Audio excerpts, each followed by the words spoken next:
So mga tol, malungkot na balita po para sa mga fans ni Mark Magnifico Magsayo sapagkat sa latest na inilabas ng ranking ng WBA, bumagsak po si Mark Magsayo sa ranking ng super featherweight. Mula po kasi sa number 4 spot, napunta na po si Magsayo sa pang number 5 spot.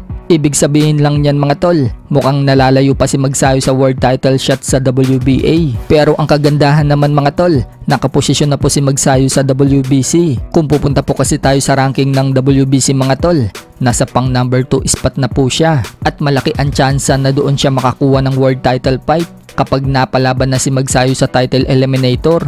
Bukod dyan mga tol, maging sa WBO, mataas din po ang ranking ni Magsayo.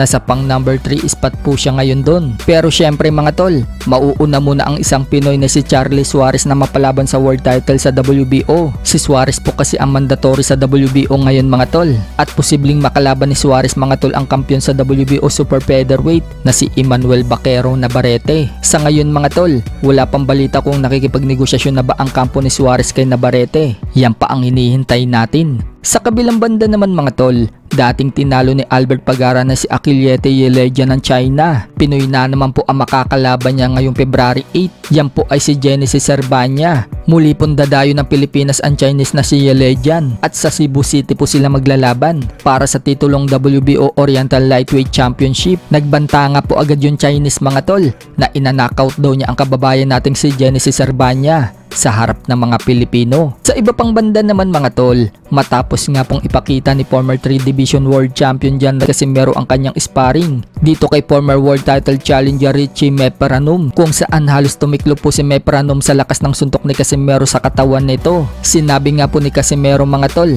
na pitik-pitik pa lang daw yung suntok niya dyan. So ibig sabihin mga tol, hindi pa pala binubuhos ni Casimero ang lakas niya sa sparring na yan, pero makikita na ininda ng dating former World Title Challenger ang suntok ni Casimero.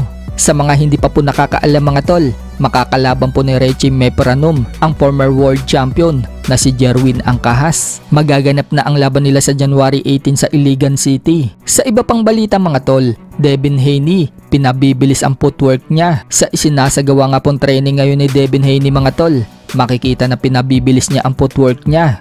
Yung huling laban po kasi niya kay Ryan Garcia kung saan ilang beses siyang bumagsak sa left hook, para kasing naging flat-footed si Devin Haney at nawala yung mga footwork kaya madalas siyang abutan ng left hook ni Garcia. So ngayon, mukhang tinatama na ng Team Haney ang pagkakamali nila sa huling laban. Sa March nga po magbabalik si Devin Haney mga tol, pero hindi pa tukoy kung sino ang makakalaban niya. May mga nagsasabi mga tol na si Tevin Farmer daw ang makakalaban niya. Yan po yung nagpabagsak kay William Cepeda.